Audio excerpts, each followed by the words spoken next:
Baik, teman-teman semua, kita akan lanjutkan pembahasan mengenai penerbitan obligasi. Nah, kalau pada video sebelumnya, semua contoh itu ketika obligasi diterbitkan pada tanggal pembayaran bunga. Misalkan tanggal pembayaran bunga adalah 1 Januari, maka dia diterbitkan sejak 1 Januari 2019, misalkan seperti itu. Nah, bagaimana halnya kalau ternyata obligasi itu tidak terbit sejak tanggal pembayaran bunga, gitu ya? Nah, maka ada konsekuensi gitu. Ada konsekuensi yang harus kita yang harus kita tanggung. Nah, seperti itu ya. Apa saja konsekuensinya? Nah, ini yang akan kita bahas. Dan bagaimana cara menghitungnya? Cara menghitung present value dari bonds yang tidak terbit pada tanggal pembayaran bunga.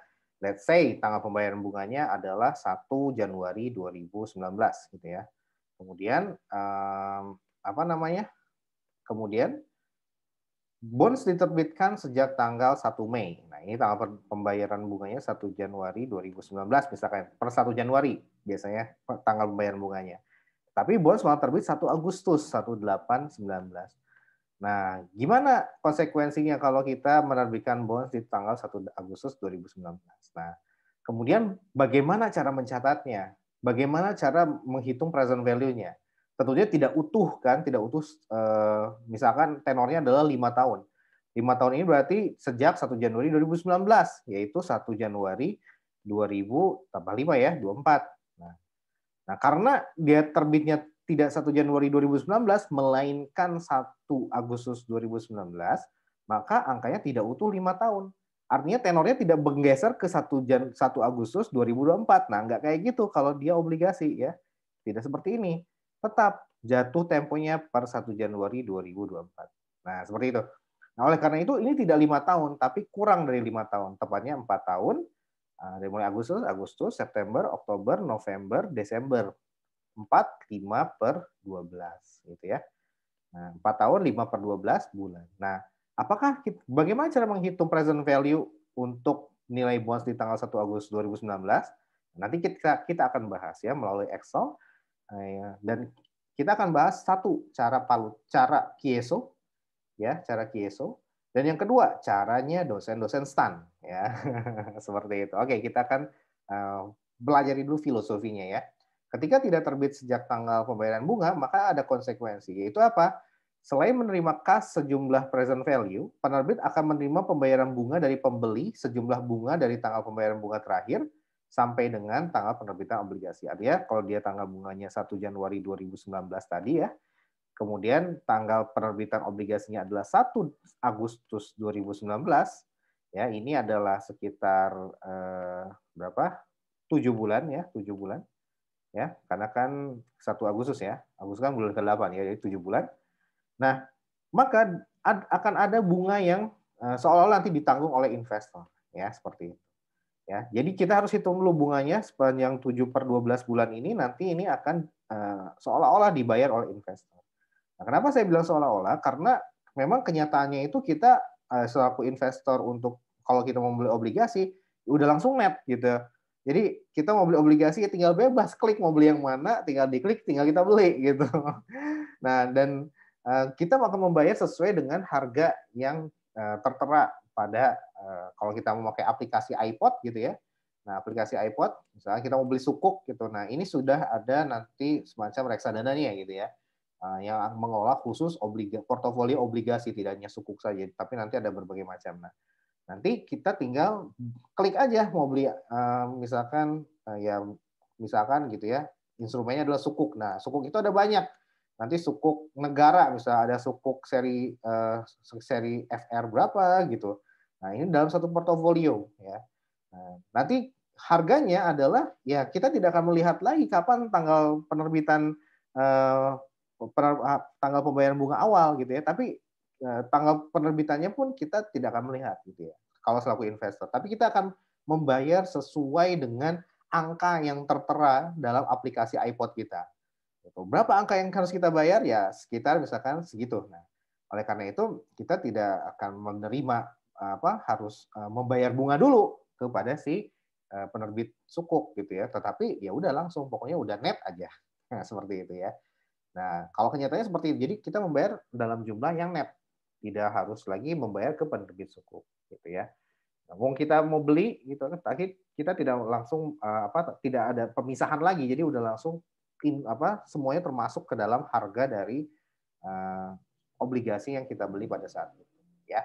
Jadi itulah kemudahan-kemudahan yang ditawarkan oleh berbagai macam aplikasi cash transfer fund gitu ya, ETF ya. Tidak hanya iPod tapi ada Mirai dan sebagainya. Nah, seperti itu. Jadi intinya ini semua sudah including ke harga net yang harus kita bayar ya, harga net dari sukuk yang harus kita bayar atau dari obligasi yang harus kita bayar ketika kita mau membeli instrumen obligasi ya. Seperti itu. Nah, tapi di jurnalnya nanti kita akan mencatatkan, kalau di jurnalnya tetap kita catat ya. Tetap kita catat nanti cash pada interest expense ya, senilai 7 bulan tadi ya. Interest expense. Nah, ini nanti akan kita catat ya.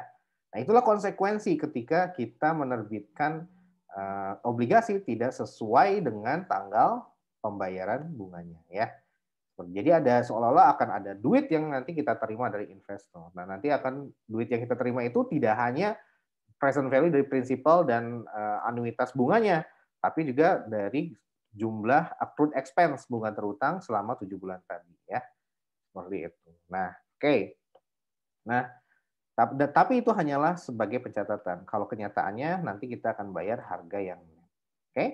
Nah, itu adalah konsep awal. Jadi konsekuensinya pertama kita harus mencatat cash pada interest expense selama bunga terutang dari mulai 1 Januari tadi sampai dengan 1 Agustus. Yang kedua, nah berapa present value-nya gitu, berapa PV-nya? Nah, PV-nya kita peroleh ada dua cara Kieso dan ada cara dosen stan gitu ya. Nah, ini kita bahas yang cara dosen stan dulu. Kalau cara dosen stan, maka kita akan melakukan 2 kali present value. Seperti ini ya. Nah, 2 kali present value. Nah, jadi, misalkan dari contoh ini, 1 April 2019 PT Star menerbitkan obligasi tertanggal 1 Januari. Ya. Nah, jadi,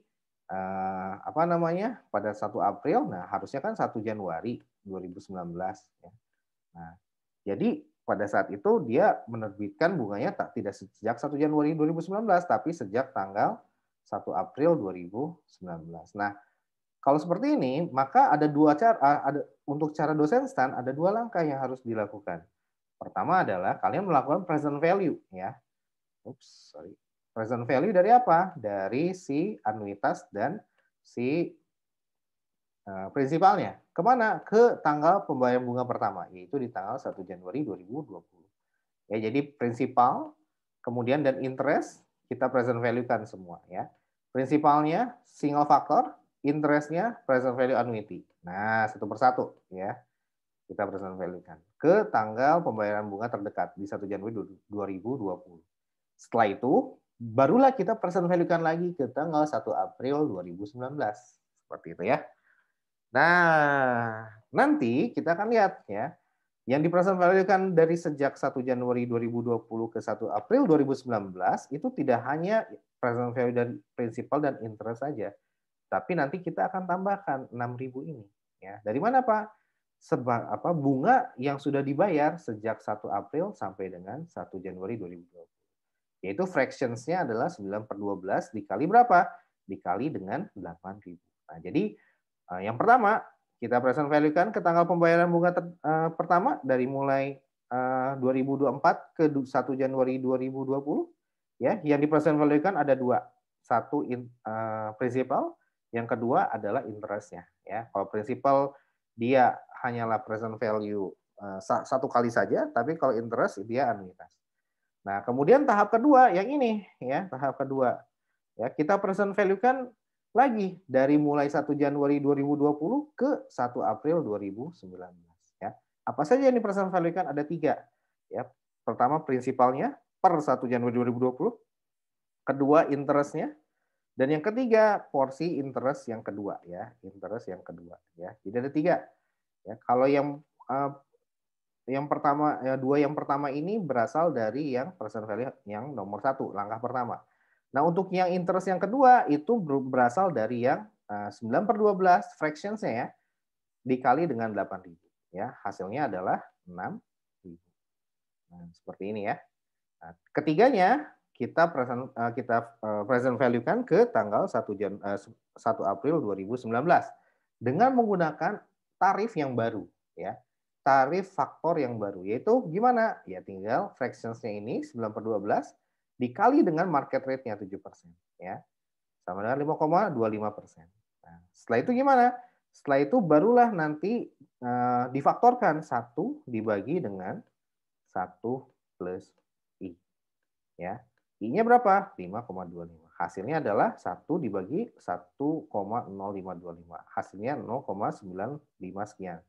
Nah, inilah pengalinya, angka yang sama ya. Untuk ketiga nilai ini ya. Nah, hasilnya adalah totalnya 103 ya. Nah, inilah nanti akan kita masukkan ke dalam tabel dari si amortisasi ya, dari si amortisasi. Kenapa harus dilakukan 2 langkah seperti ini?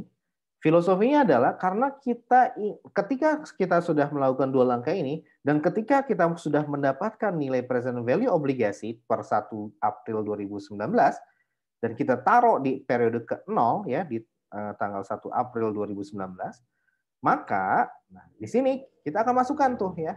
Di sini cash paid-nya adalah minus 2.000 ya, minus 2.000 ya. Dan di sini adalah 8, kenapa harus minus 2.000? Kita nanti akan seperti yang konsep awal ya, menerima bunga sepanjang 1 Januari sampai dengan 1 April. Nah, besarnya adalah 2.000. Nah, agar apa? Agar ketika di periode pertama nilainya tetap 8.000. Gitu ya. Nilainya tetap 8.000. Nah, kalau kita jumlahkan ini adalah 6.000. Yang ini nih. Nah, sama dengan 6.000. Nah, hanya saja kita tidak langsung masukkan di periode pertama itu 6.000. Kenapa? Karena agar bisa di present value-kan dengan anuitas. Kalau anuitas kan syaratnya harus sama. Mulai dari periode 1 sampai dengan periode ke berapa ini? 1, 2, 3, 4, 5. Kelima itu harus sama. Gitu ya. Nilainya harus 8.000. That's why di periode ke-0 kita harus minuskan ya, karena kalau kita lihat fractions-nya ini hanya 9/12, harusnya adalah 6.000. Nah, agar bisa 6.000 ya udah kita modifikasi gitu ya, kita modifikasi perhitungan tabelnya ini, kita seolah-olah menerima 2.000. Nah, dan di periode pertama yaitu 1 Januari 2020 kita akan menerima sejumlah 8.000 ini ya. Seperti ini kalau di total ya, minus 2.000 ditambah 8.000 sama dengan 6.000. Nah, seperti itu ya. Nah, ketika di interest expense-nya udah kalau ini di total kan sudah pasti 6.000. Nah, 6.000 ini adalah fraction 9/12 ini ya, 9/12 ya. Nah, oleh karenanya ketika interest expense pun langsung dikali fractions-nya ya, 9/12. 7% dikali dengan 103 dikali dengan 9/12 ya. Seperti itu. Nah, ini kenapa harus minus dulu agar ketika periode pertama bisa full 8.000. Sehingga apa? Sehingga bisa di present value dengan rumus anuitas. Syaratnya kan harus sama ya dari periode 1 ke periode kelima. Itu yang pertama. Yang kedua, kenapa harus melakukan 2 langkah ini? Ini langkah pertama, ini langkah kedua. Ya, dan memfaktorkan dengan cara seperti ini ya. Agar apa? Agar ketika kita tarik ke bawah itu hasilnya akan exactly 100.000 ya. Seperti itu, akan exactly. Kalau tidak dengan cara seperti ini, ya, let's say kalau ini kan totalnya adalah 9/12 ya. Berarti langsung aja ya, N-nya itu adalah 4,75 ya kan, 9/12 kan sama dengan 0,75. 4,75 tahun. Nah, kita masukkan aja ke rumus di Excel. Nah, ketika kita masukkan, maka ketika kita tarik ke bawah, hasilnya tidak akan tepat 100.000. Nah, that's why kita mengembangkan rumus ini ya. Agar apa? Agar ketika kita tarik ke bawah, nilainya akan exactly the same, 100.000. Oke, sekarang bagaimana cara menjurnalnya? Nah, cara menjurnalnya, langkah yang pertama adalah kita jurnal dulu yang atas ya, yang ini nih kita jurnal ya. Nah, berapa Pak? Ya udah, 103 berarti cash pada bonds payable, dan kita akan seolah-olah mencatat ini ya, cash pada interest expense. Meskipun kenyataannya kita nanti akan membayar dengan harga net gitu ya. Nggak akan dipisah-pisah, pokoknya harganya net aja gitu. Nah, seperti itu ya. Oke. Nah, kemudian